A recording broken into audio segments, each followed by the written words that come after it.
Welcome back, guys. It's a new day, new fragrance review. Today I'll be reviewing Balenciaga Pour Homme. This fragrance was released in 1990. The nose behind it is Gerard Anthony, and it's categorized as a woody oriental. This one definitely harkens back to an era much further back than that of 1990. In my opinion, this smells like a 70s Powerhouse.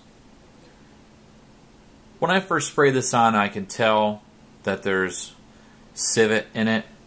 It has a urine kind of vibe to it. It smells a little bit like vinegar.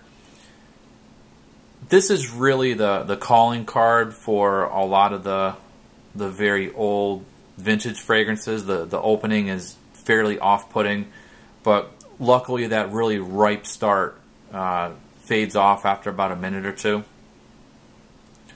After that minute to 5 minutes burns off, you get a pungent lavender note, powdery patchouli, and what I can perceive as toasted cinnamon. It doesn't smell like a dry cinnamon or a cinnamon stick. It smells like it's been toasting on a pan, or it has that extra smokiness to it. There is a little bit of smoke on top of that, what I can perceive as incense. The whole concoction to start within the first couple of hours it has a mustiness to it, and I can get like a urinal cake kind of vibe going on in the background. I wouldn't say that urinal cake type of feeling really is really out front and up close and personal, but I can definitely smell that cleaning solution kind of thing going on. After a couple of hours, it sweetens up a little bit, and that comes from a little bit of vanilla-like tonka. It still maintains that smokiness with the patchouli, so that smoky patchouli is always going on in it, and you get a little bit of a light touch of a smooth, almost fuzzy benzoin going on. So it takes that earthy, rough patchouli and it kind of smooths it out. And for me, this is really what you get out of it for hours on end, and eventually it just tones down a little bit, and it still has that mix of tonka and patchouli going on. So in my opinion, this fragrance really isn't for the modern man.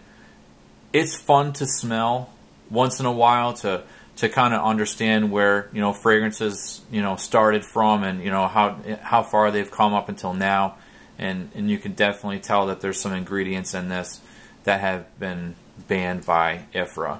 So the performance on this is well above average. It really only takes one or two sprays, and you're filling a whole room. The projection is quite nuclear, so you probably don't really need to pick up a 100 ml bottle of this. You really only need maybe a 30 ml bottle, and that'll probably last you your entire life, unless you're really attracted to these really retro 70s scents, and that's kind of your style. I find it hard to believe you could go through much more than a 30 ml bottle. This one was discounted very heavily. I think it was about 5 or 6 years ago. There was 100 ml bottles going for about $20 at Marshall's and your department stores. Now it's fetching a little bit of a higher price due to its rarity. You can find these 30 ml bottles that you're looking at for about $1 a mil, or about $30.